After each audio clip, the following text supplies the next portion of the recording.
केसरी प्रेक्षकांची निवड या स्पर्धेसाठी या पर्वात तुम्ही तुमच्या आवडत्या स्पर्धकांसाठी जी मतं नोंदवली, जे मेसेजेस पाठवलेत त्याबद्दल आमच्यातर्फे तुम्हाला धन्यवाद देतो। आणि आजच्या या महाअंतिम सोहळ्यामध्ये त्या 3 भाग्यवान प्रेक्षकांची निवड होणार आहे, त्यांची नावं जाहीर केली जाणार आहेत ज्यांना केसरीतर्फे सिमला मनालीची टूर मिळणार आहे।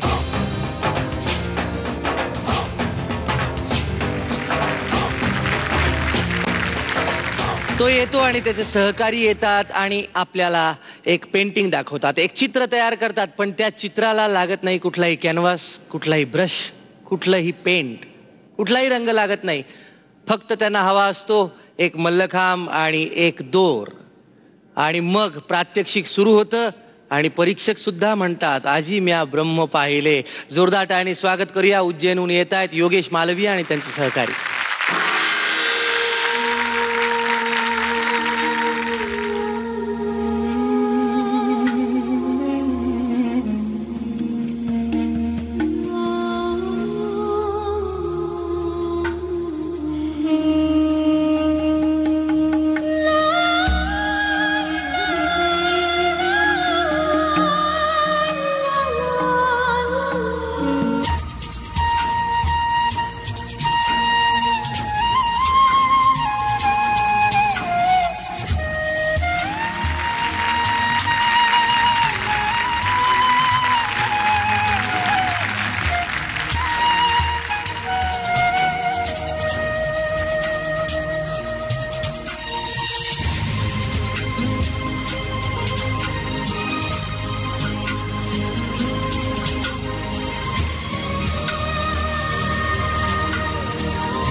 योगेश मालवीय आणि त्यांचे सहकारी अटके पार झेंडा उज्जैन. काय केलं तुम्ही? हे काय होतं? म्हणजे मकरंद सर, आपल्याला ठाऊक आहे की आपण आजपर्यंत मल्लखांब पाहिलेला आहे. आपलं मागच्या पर्वात निराधार मल्लखांब पाहिला. हा निराधार मल्लखांब, फिरता मल्लखांब, आणि शिवाय म्हणजे हे काय होतं? खरं तर महाअंतिम सोहळ्यात येणं आणि परफॉर्म करणं, ते नाणं वाजवणं म्हणजे नेमकं काय असतं ते मला असं वाटतंय तुमच्यासारखं उदाहरण अजून कुठलं होऊच शकत नाही. मला वाटलंय उज्जैनमध्ये तुम्ही खरंच वरदान मिळालेला एक ग्रुप आहे. आणि Yogesh Malviya, 3 cheers to you. Hip hooray, hip hooray, hip hooray. ये मल्लखांब सेंटर है या योगा का सेंटर है? मलखम प्लस योगा दोनों है. तो योगा के सेंटर में एक और स्टूडेंट आप ले सकते हो, तो मैं अभी आ जाऊं? बिल्कुल मैम. आपका योगा और मल्लखांब दोनों को ही वापस एक बार हमारा सलाम. Thank you. वाह. ये मराठी में कुछ बोलना चाहते हैं, बताइए. बोला. मध्य प्रदेशातून आलो आम्ही सर्व कलाकार. झी टीव्हीने भरभरून कौतुक केले, मिळाले तुमचे आशीर्वाद. उत्साह वाढला आमचा आता, पाऊल पडणारे पुढे पुढे. अटके पारचा झेंडा रोवणार, काम नाही सीधे साधे. अरे वाह.